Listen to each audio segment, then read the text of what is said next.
This is the Eurasian Jay, and it's possible that it has some features of a basic sort of precursor to a theory of mind. It is day 6 of Dinovember, and first of all, these guys are just very pretty. I live in Utah, where I see scrub jays all the time, and they can look very nice, but those of you who have jays like this, or blue jays, you lucky ducks. I will say, a little further up the mountains in Utah, we do have the majestic Stellar's jays, though, which are my favorite. But of course, all these dinosaurs are in the same bird family as crows and ravens. They're all corvids. So they are very smart animals. I'd like to read you a chunk out of Jennifer Ackerman's book, The Genius of Birds. So here we go. Like many other corvids, Eurasian jays share food, but they do so only to win the favor of their mates. A male courts a mate by selecting tasty gifts for her. Lyerka Ostojic and her colleagues at the University of Cambridge recently used this specialized form of gift-giving to probe whether these birds might be able to understand that other birds, in this case their mates, have their own needs and desires, a sophisticated social ability called state attribution. In an elegant experiment, male jays were allowed to watch through a screen while their mates ate their fill of one of 2 special treats, waxworms or mealworms. These goodies might not sound tasty to you, but waxworms are the dark chocolate of the jay world.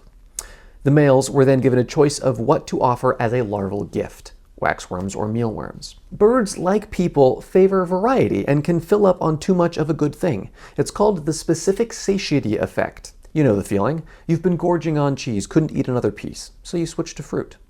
A female jay's penchant shifts with her experience. It behooves a male to track these varying preferences, as giving his mate the food that she most desires strengthens his bond with her. Sure enough, when a male jay was able to see his lady's choice in feasting in this trial, he chose to offer her the treat she hadn't been eating. But maybe he was just considering what might taste good himself. If watching her eat waxworm larvae diminishes his own appetite for that delicacy, this might govern his choice of what to offer her next.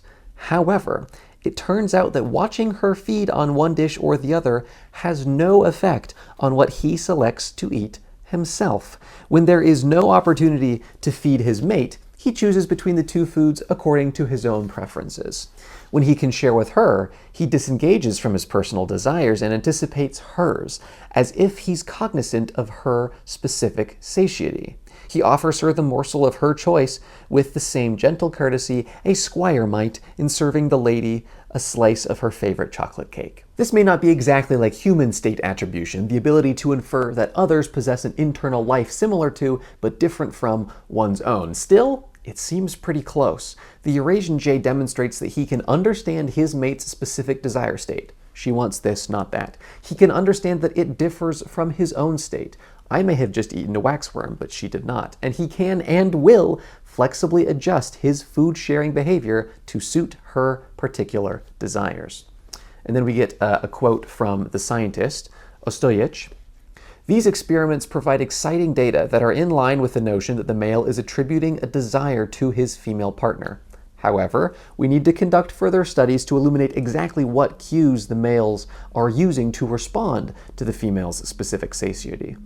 We need to disentangle whether the male is responding purely to observational features of the female's behavior, or whether he can use those observational features to infer the female's desires. So now back to Ackerman. The possibility that a male jay may be able to intuit his male's appetites by watching her hints at the possibility that birds may possess a key component of what's known as theory of mind, the understanding that others have beliefs, desires, and perspectives that are different from one's own. Another quote from Ostojic. Attributing desires to others is cognitively less demanding than attributing beliefs.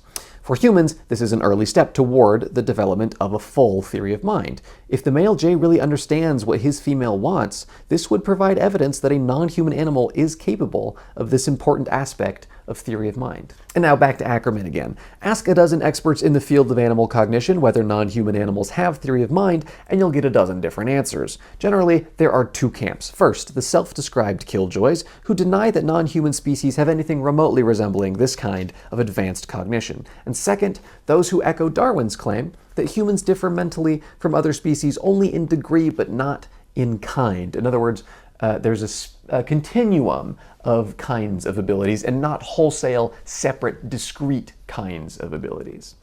Two scientists at the University of Pennsylvania, Robert Seyfarth and Dorothy Cheney, lodge in the latter camp. They argue that even the most complex human forms of theory of mind have their roots in what they call a subconscious appreciation of others' intentions and perspectives. At the very least, the Jays appear to possess these building blocks of theory of mind. And to me, being the kind of unusual creature that I am as a human, that last part, subconscious appreciation of others' intentions and perspectives, that is really unintuitive to me. It seems almost paradoxical. But it's a good reminder that although it does make things more difficult, it's worth taking seriously the possibility that other intelligent animals, the ways that they consciously interact with the world, might well be quite different than our own.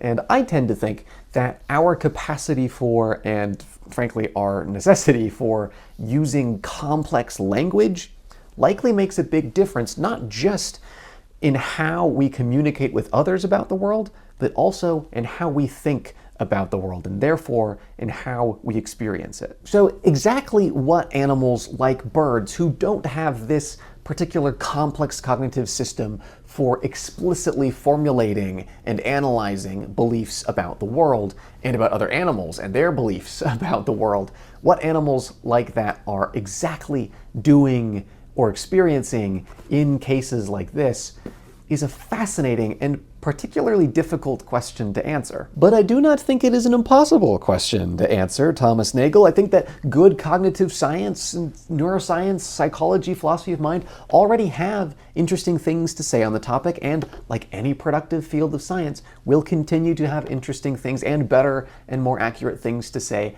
as our knowledge improves. But of course, seeing as animal brains, including our own, are quite literally the most complex structures in the known universe, there's still a lot of work left to do, which to me is exciting. Again, my name is Milo Yates, and you should, 1, make sure you're following so that you don't miss the rest of the episodes of Dinovember, and 2, let me know what dinosaurs you'd like to see me cover, extinct or extant, avian or otherwise.